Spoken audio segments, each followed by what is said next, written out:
the design of planned attacks on buildings inside the U.S. and how operatives were directed to carry them out. That is valuable information for those of us who have the responsibility to protect the American people.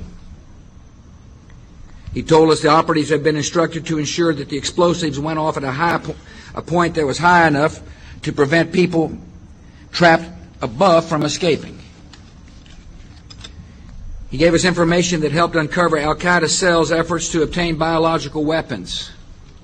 This is Building 7, a 47-story skyscraper that fell on the afternoon of September 11th. The government says that fire brought it down. However, 1,500 architects and engineers concluded it was a controlled demolition. Over 6,000 of my fellow service members have given their lives. And thousands of my fellow first responders are dying. I'm not a conspiracy theorist. I'm a structural engineer. I'm a New York City correction officer. I'm an Air Force pilot. I'm a father who lost his son. We're Americans, and we deserve... I lost my husband. My son. My uncle. My nephew. September 11th, 2001. Most people don't know a third tower fell that day. The government says fire brought it down. The collapse of World Trade Center 7 was primarily due to fires.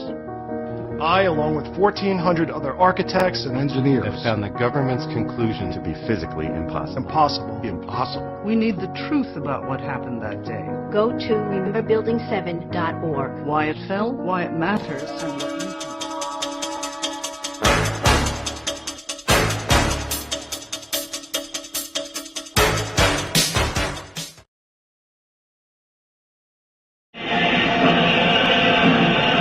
More than 60,000 armed Christians were on their way to reclaim Jerusalem from the infidel. Between 1095 and 1291 AD, the Pope launched 7 bloodbaths called the Christian Crusades, torturing, burning, beheading, and mass murdering hundreds of thousands of Muslims and Jews in the name of God. The Pope's brutal soldiers were called Knights Templar, or Knights of the Temple of Solomon, and evolved into today's secretive brotherhood called the Freemasons. Between 1450 and 1700 AD, the Catholic Church followed up their holy terror with the Inquisition. Based on rumors of practicing witchcraft, the Catholic Church hunted down, tortured, and burned alive millions of innocent women at the stake.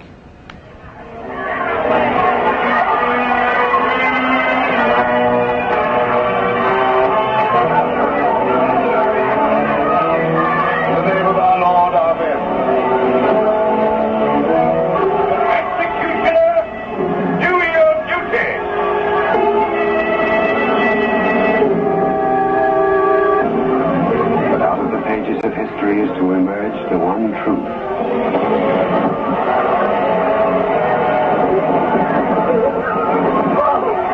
Father, pray for me. And may the angels lead thee into paradise. During World War II, the Vatican was criticized for supporting Hitler and his Nazi regime. To this day, the Vatican is still under investigation for plundering Nazi gold from the Swiss bank accounts of Jewish Holocaust victims.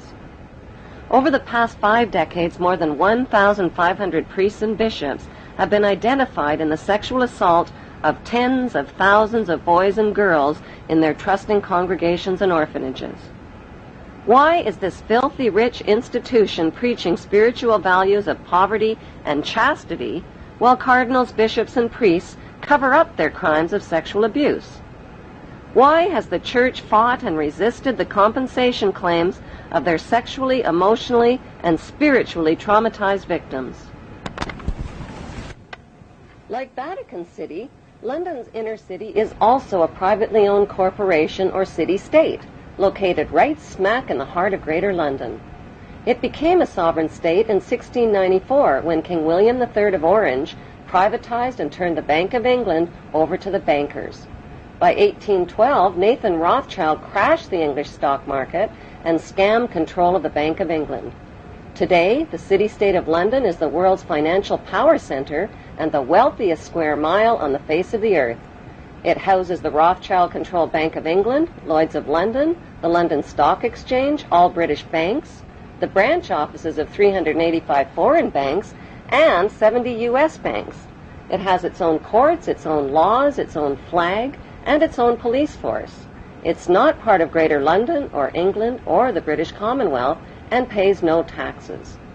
The city-state of London houses Fleet Street's newspaper and publishing monopolies. It is also the headquarters for worldwide English Freemasonry and headquarters for the worldwide money cartel known as the Crown. Contrary to popular belief, the Crown is not the royal family or the British monarch. The Crown is the private corporate city-state of London. It has a council of 12 members who rule the corporation under a mayor called the Lord Mayor. The Lord Mayor and his 12-member council serve as proxies or representatives who sit in for 13 of the world's wealthiest, most powerful banking families. This ring of 13 ruling families includes the Rothschild family, the Warburg family, the Oppenheimer family, and the Schiff family. These families and their descendants run the Crown Corporation of London. The Crown Corporation holds the title to worldwide Crown land in Crown colonies like Canada, Australia, and New Zealand. The British Parliament and the British Prime Minister serve as a public front for the hidden power of these ruling Crown families. Like the city-state of London and the Vatican, a third city-state was officially created in 1982. That city-state is called the District of Columbia and is located on 10 square miles of land in the heart of Washington. The District of Columbia flies its own flag and has its own independent constitution. Although geographically separate, the city-states of London, the Vatican, and the District of Columbia are one interlocking empire called Empire of the City. The flag of Washington's District of Columbia has 3 red stars, one for each city-state in the 3-city empire. This corporate empire of 3 city-states controls the world economically through London's inner city, militarily through the District of Columbia, and spiritually through the Vatican.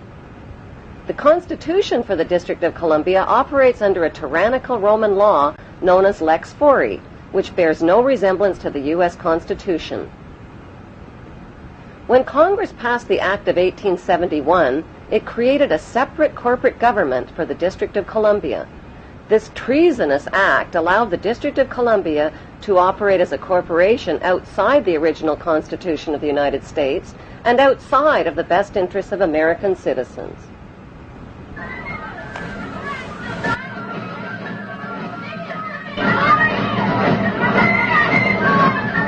A sobering study of the signed treaties and charters between Britain and the United States exposes a shocking truth.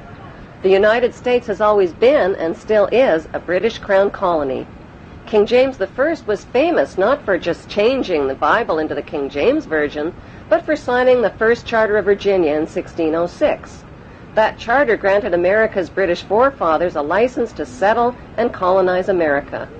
The charter also guaranteed that future kings and queens of England would have sovereign authority over all the citizens and colonized land in America stolen from the Indians.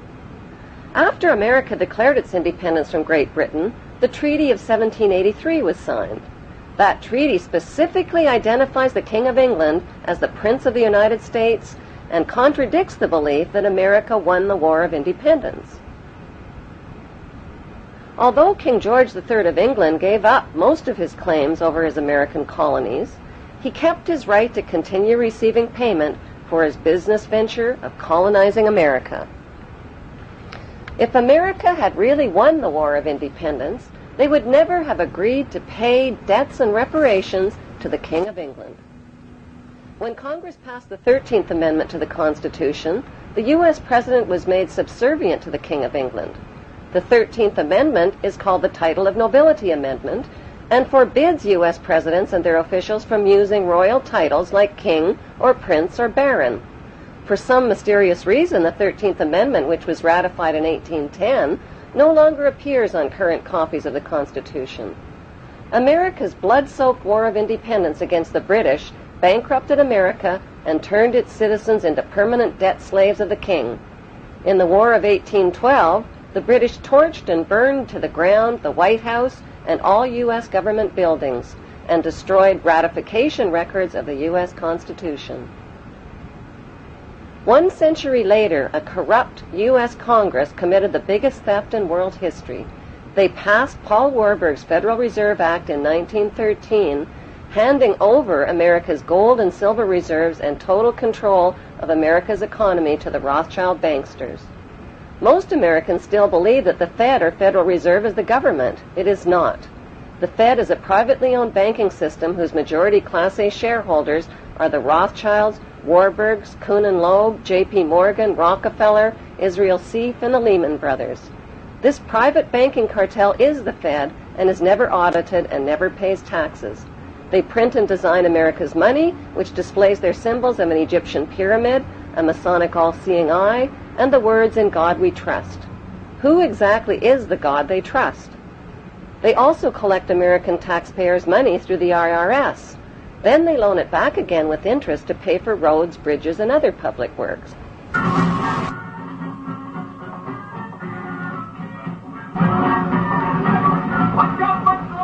American presidents are handpicked and financed by these special interest power groups. Like George W. Bush, John Forbes Kerry, whose initials are JFK, is a member of Yale University's Skull and Bones Brotherhood. The Forbes part of John Kerry's name identifies his descendancy from Captain Robert Bennett Forbes, who was a drug runner for the Rothschilds' opium drug trade with China in the 1800s. Most U.S. citizens believe that the United States is a country and that the president is the most powerful man on earth. The United States is not a country. It is a corporation, and the president is president of the corporation of the United States. He and his elected officials work for the corporation, not for the American people. Since the United States is a corporation, who owns the corporation of the United States? Like Canada and Australia, whose leaders are prime ministers of the Queen and whose land is called Crown Land, the United States is just another crown colony. Crown colonies are controlled by the empire of 3 city-states. At the center of each city-state is a towering, phallic-shaped stone monument called an obelisk that points skyward. In D.C. city-state, the obelisk, known as the Washington Monument, was dedicated to Freemason George Washington by the Freemason Grand Lodge of the District of Columbia.